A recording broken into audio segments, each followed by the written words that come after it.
from filmfestivalcircuit.com and the director of the Texas Short Film Festival and the Oregon Short Film Festival. And we're going to talk to a filmmaker whose film was in both. The film is called Paradise, and we're joined by Justen Noll. How you doing, Justin? I'm doing good. How are you doing? Oh, I'm excellent. Thanks for asking. And tell you what, this is a lot to unpack here. You've got a film that was nominated for two totally different things in two totally different film festivals by two totally different groups of judges. You had a nomination at the Oregon Short Film Festival Spring 2022 for the Best Drama Film Award. And then the Texas Short Film Festival, which was just a couple of weeks ago, we screened your film and it was nominated for the Best Ensemble Cast Award. So congrats for your accomplishments. Thank you. I really appreciate it. It's been a great opportunity to be able to get this film out there and be able to kind of share this story, and particularly with the ability of being able to attend the Oregon Short Film Festival, give Caitlin, who is the AD and supporting actress on the film, a great opportunity to really experience what a film festival is like and have that excitement and leaving energized. So it's all been really a great experience. Good stuff. Well, it's good to have her there at the fest, and hopefully we'll be seeing you at future events. And you're a filmmaker that makes a lot of films. Right now, though, I want to tell everybody about your film, Paradise, but I don't want to give away information I'm not supposed to give away. So in your own words, could you give us a synopsis to Paradise? Yeah, Paradise is about a young artist, kind of more like I would say college age, coming out of college, kind of around that age range, and their experience as an artist, and then them trying to live life with also having non-epileptic seizures. And there's their own personal journey and trying to artistically express who they are, and then having non-epileptic seizures and not getting to a place where they're able to feel like they can live with it, and that is just really a detriment versus something that is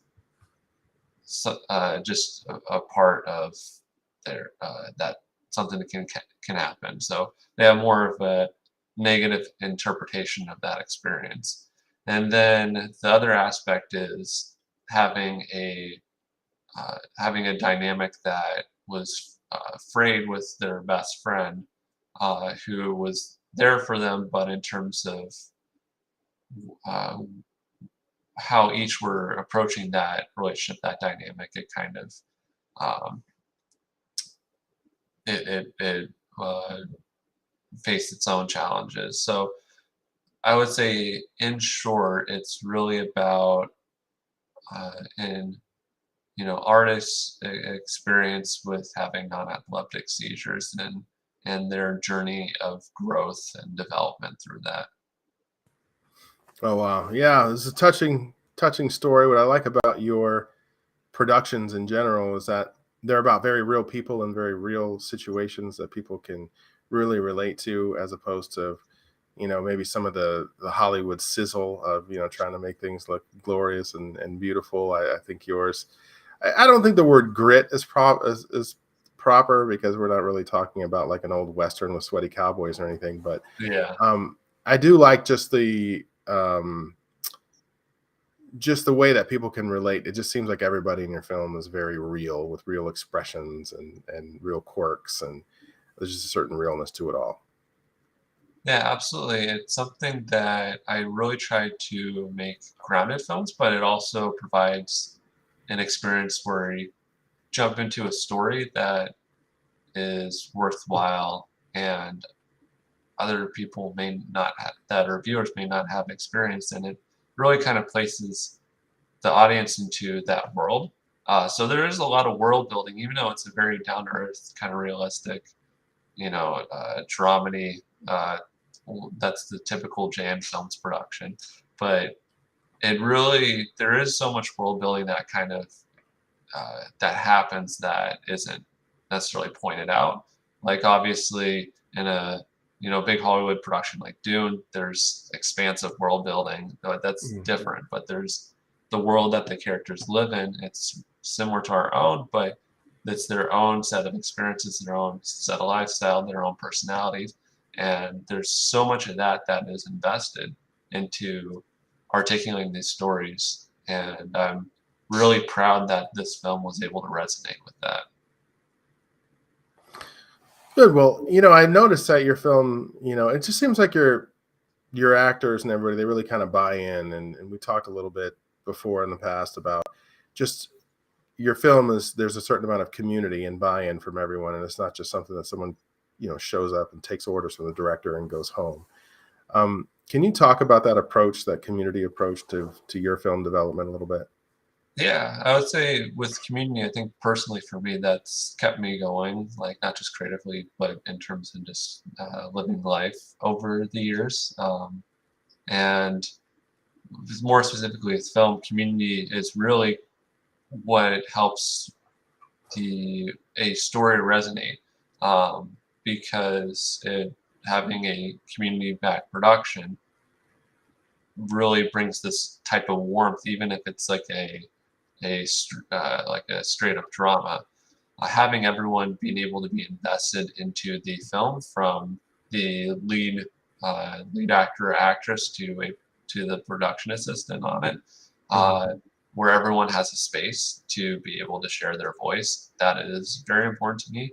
Obviously, with typically being the director on those productions, I have to make the final decisions to keep a coherent vision. But with that, everyone with contributing ideas, even if it's not something we end up shooting or rolling with, it gives everyone artistic ownership and value in each of those productions, which creates a more inspired effort. And I know with collaboration, one area I've definitely improved in over the years is directing, actors and actresses. I come from very more of a visual background in terms of how I capture a film, but really understanding kind of,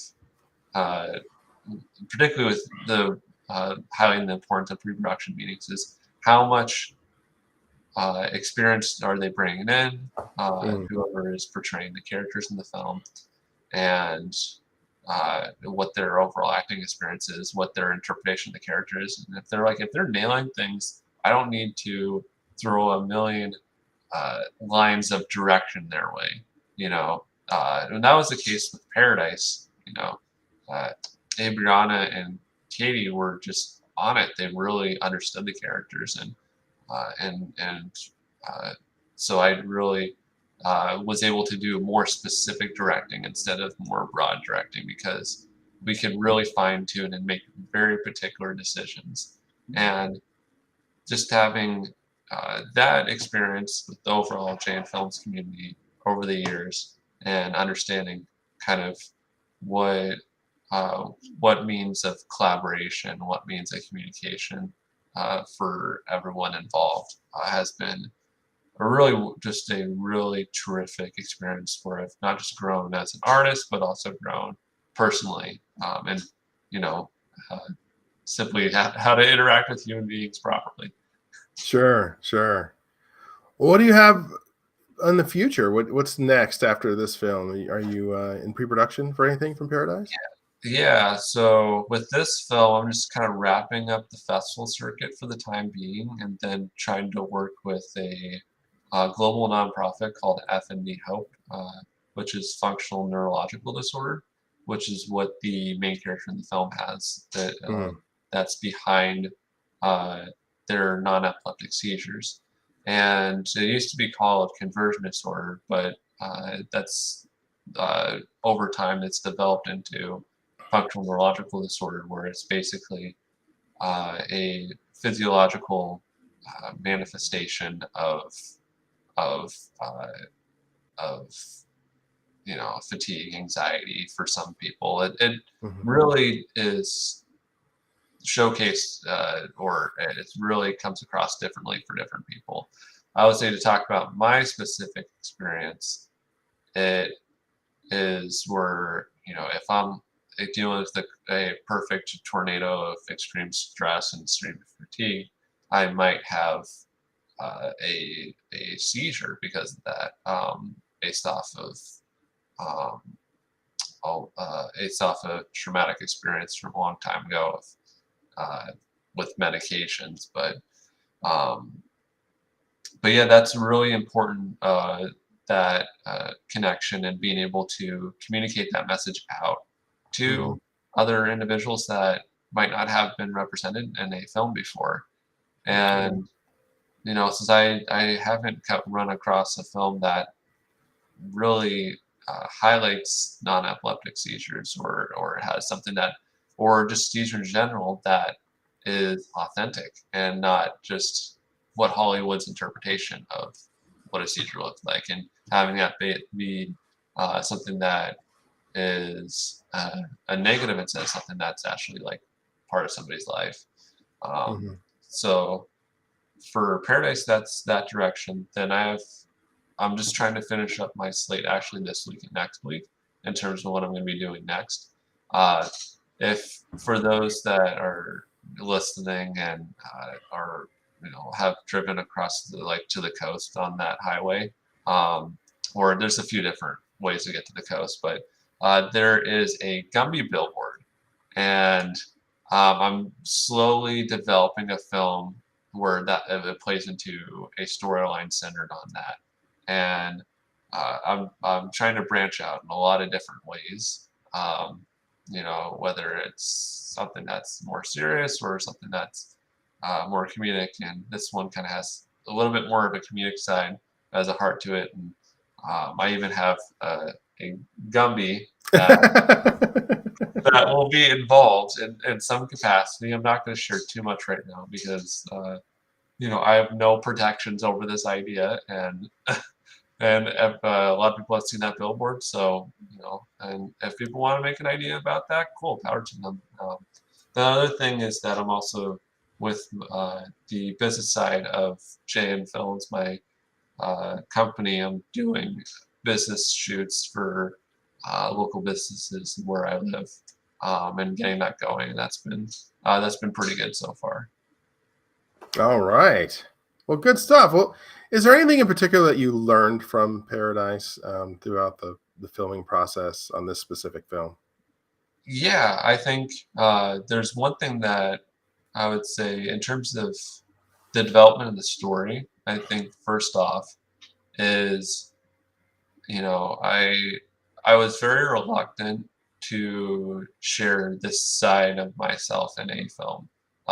Having my experience with non-epileptic seizures, I hadn't done that before, and I've first started having them in 2014. So this definitely had a major influence and impact on my life, and it's also um, provided me opportunities for empathy, and I had a situation with my previous job, which don't want to go too much into, um, but we're I ended up having a pretty major one, and that kind of changed my course a little bit. And like a week after having that, I realized, I'm like, hey, this is gonna be something that is really a part of, almost a part of who I am, um, and a and I gotta take that in stride.